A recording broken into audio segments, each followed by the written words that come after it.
What's going on YouTube? Mark Fleetwood here. Welcome back to the Daily Grind Trader. Tonight is the first of a 5-part series and altcoins that I am starting to accumulate right now.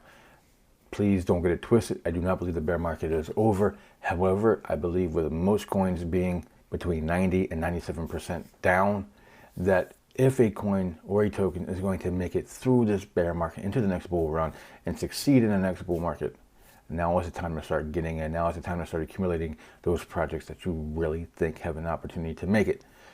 So stay tuned. I'm going to give you my first. Let's go.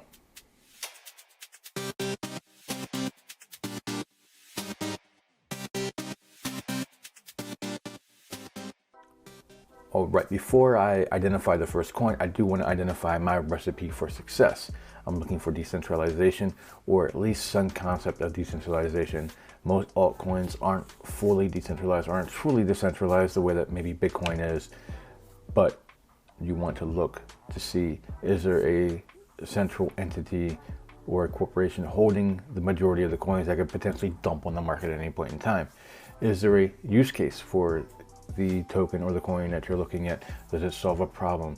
Is it really good at what it does? Is it better than the competition that may all be trying to solve the same problem? Did you find one that is potentially better than the rest? Is there big money buying in? Is there big money, big names? Is there brand recognition? Is there something that can draw more of the average everyday people into this coin? Speed and scalability. Can the network handle mass adoption if it were to acquire mass adoption? Will the network bog down? Will the gas fees get insanely high, or whatever the case might be? And then in tokenomics, back to decentralization. How is or was the currency distributed? And then for reference, Visa is the gold standard for transactions per second at roughly 1,400 transactions per second. So with that being said, with no more ado, here we go. Enjin coin. Enjin coin is the first of my 5. It's the first one I'm going to talk about, and I'm going to tell you why. Speed and scalability, it's not quite there with Visa yet. 700 to 1,000 transactions per second, which still isn't bad for a blockchain.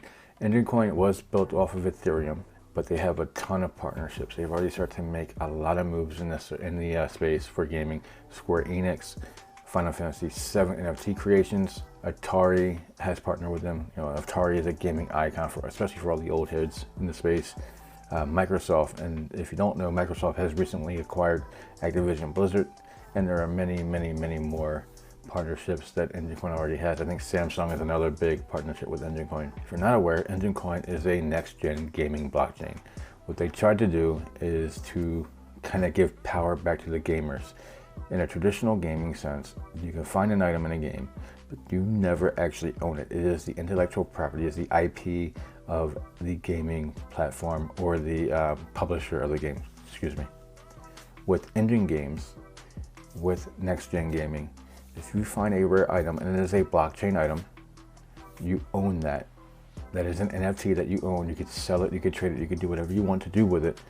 You have ownership of what you do in the game with blockchain items. It could be a big time game changer, especially if someone like Microsoft with Activision Blizzard makes a massive MMO game with blockchain items. It could be huge. It could be absolutely massive. And then they also have JumpNet and Efinity scaling. I think it's Efinity, but they already have some scaling solutions in place. Efinity allows for cross-chain movements of NFTs. I believe this can allow NFTs to go from Ethereum to Polkadot to Solana, whatever the case might be. So there's already some movement in place. And then I want to show you guys here, just the tokenomics of Enjin coin. 100% of Enjin coin is in circulation currently. That is absolutely huge because there's no potential for a big dump of new coins on the market. It only has a 1 billion total supply, which I say only 1 billion, but when in terms of overall number of the currency, that's not a huge number by any means. And then you see that it's a fairly fair split. 40% to private sales, 40% to public sales. You put those two together, that's 80% to the investors, and then 10% to the team and advisors, 10% to community marketing, and I don't know what the and is, it got cut off there, But so 20% to the founders, teams, marketing, all that stuff, and then 80% in total investment. So that's actually a very strong tokenomics in my opinion. So now what I'm going to do is we're going to hop on a chart and we're going to see how the chart looks. So Enjin right now, we're looking at the weekly chart, and I've got a couple of things I'm looking at. First, a quick Fibonacci from March of 2020 up to the top of the bull market. Now we well surpassed the 786% or 78.6% retrace, and we've actually retraced on Enjin about 94%, give or take. Let me check that real quick. Yeah, actually 95%, right around 95% retrace.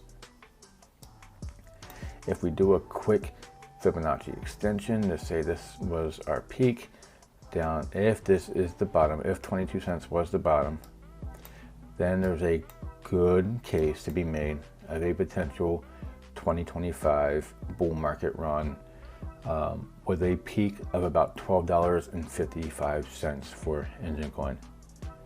$12.55 on a 2.618 extension.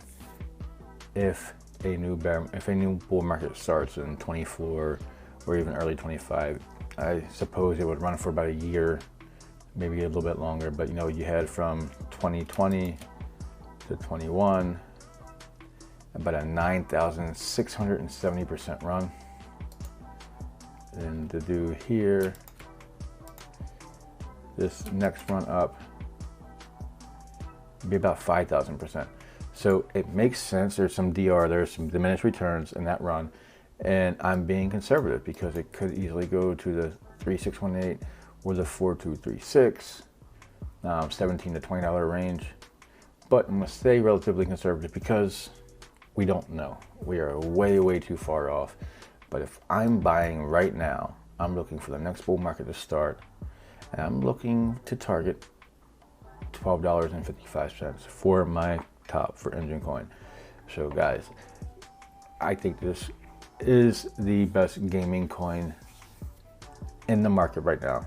It is the best tokenomics, has really good partnerships, and has the potential to be very strong in the next bull market without the capability of having developers or to have founders just dump more tokens once the price starts to come up and sell off and take profits and just get out.